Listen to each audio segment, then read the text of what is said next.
Alors franchement, est-ce que tu comptes dormir tous les jours sur le canapé Clio dans un studio? Alors la fiche produit parle d'un vrai canapé de place, on est d'accord. Mais après avoir épluché les 400 avis qui se trouvent sur le site internet, il y a un petit détail qui peut faire regretter ton achat. Attends quelques minutes avant de sortir ta CV, je vais tout te dire. Salut et bienvenue sur Canapé TV. Aujourd'hui, une petite vidéo consacrée au canapé Clio de Maison du Monde. J'avais déjà fait une vidéo un peu plus générale concernant ce canapé au sein de la chaîne. Tu peux trouver le lien en description si ce canapé t'intéresse. Cette vidéo va plutôt s'orienter sur la partie couchage.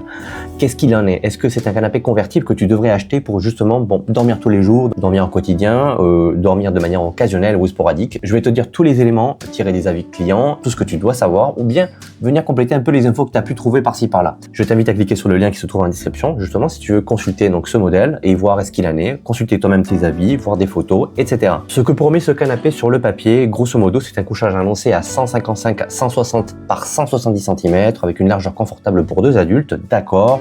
Un système tiroir plus une bascule rapide, un coffre intégré qui est vraiment très pratique pour le quotidien avec un format compact de 3 places avec un prix autour de 599 € ou 699 € pour une version effet lin ivoire. Ça c'est en fonction de ta décoration et de tes goûts personnels. Dans les avis récents, beaucoup disent quand même qu'il y a un très bon rapport qualité-prix, il est idéal pour un studio, exactement ce que je recherchais pour un petit espace conforme aux photos. Donc première impression très positive, on est d'accord. Et franchement, on peut pas dire qu'il s'agisse d'un mauvais canapé, hein, il est quand même très sympa et niveau confort assise, je parle, il fait le job.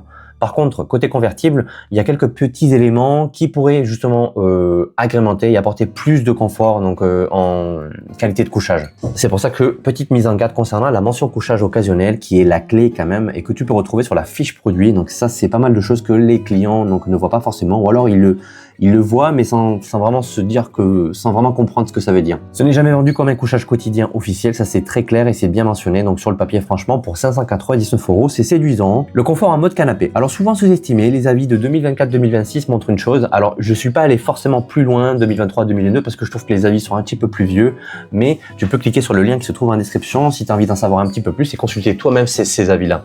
Au début, on est sur une satisfaction élevée et après plusieurs mois, les avis sont plus nuancés. Alors, les points récurrents qui reviennent, je te les liste et je te les cite. Assise jugée confortable à la réception.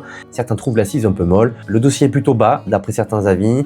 Donc pas de maintien cervical. Nécessité d'ajouter des coussins derrière le dos. Un affaissement qui peut apparaître au centre après quelques mois chez certains utilisateurs et surtout un marquage rapide du tissu au niveau des places principales.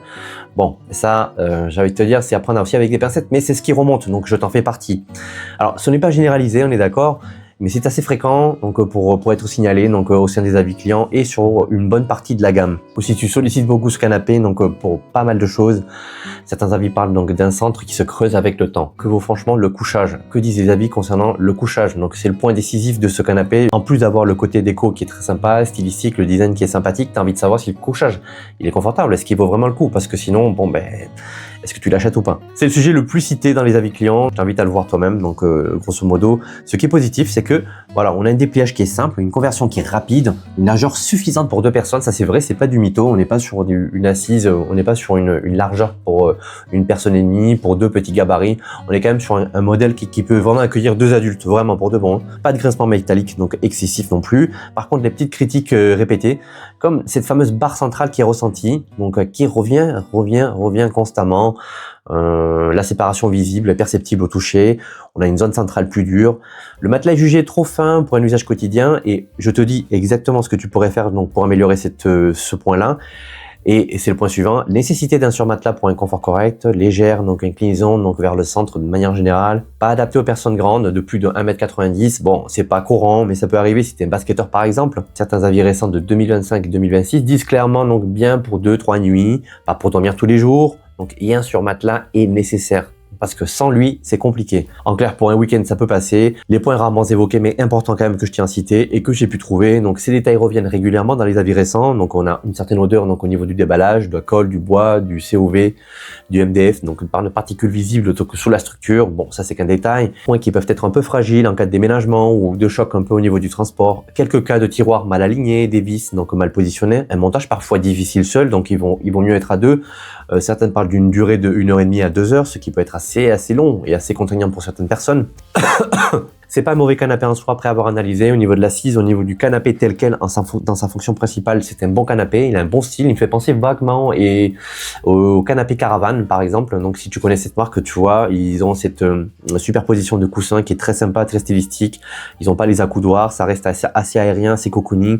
C'est très bohème chic. Donc, c'est très sympa. Donc, dans ce sens-là, je pense que c'est une bonne alternative. Donc, au côté style. Et effectivement, je suis d'accord là-dessus. Le côté confort aussi, au niveau de l'assise, est mentionné. À part le fait que peut-être certaines personnes trouvent que le dossier est un peu bas, à voir. Moi, visuellement, là, de prime abord, je suis pas tout à fait d'accord. Je trouve qu'il est je trouve qu'il est assez haut, donc tu peux avoir un maintien justement au niveau des épaules quand même. Donc après, peut-être certaines personnes sont un petit peu plus exigeantes et ont besoin d'avoir quand même un soutien cervical.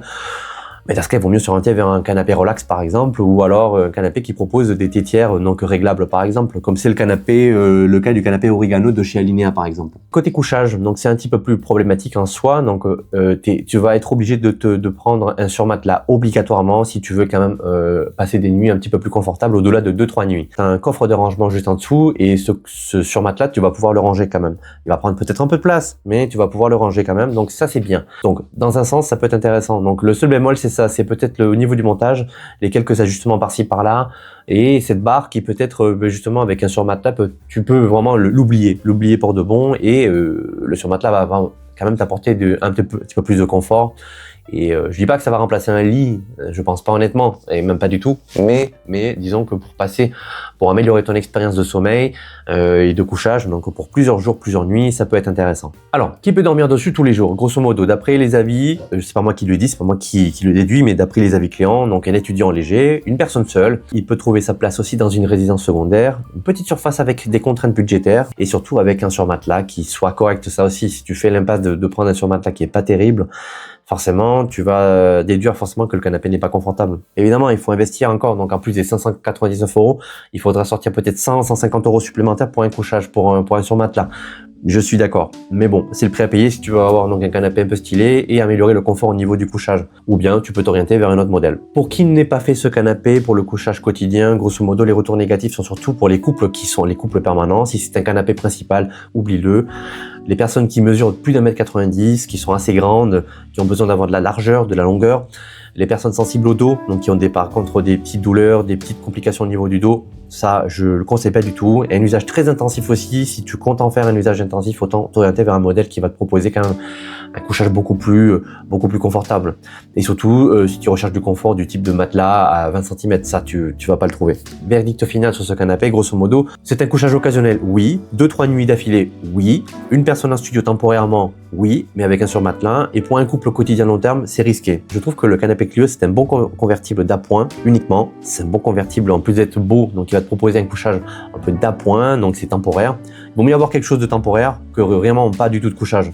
Il faut savoir ce qu'on veut à un moment donné et sinon fais plutôt l'investissement sur un bon surmatelas. Voilà ce qu'il fallait savoir sur le canapé Clio de Maison du Monde concernant la partie couchage qui fait débat dans les commentaires. J'espère que j'ai pu t'apporter un petit peu plus de valeur concernant cet aspect-là, cet angle-là du canapé.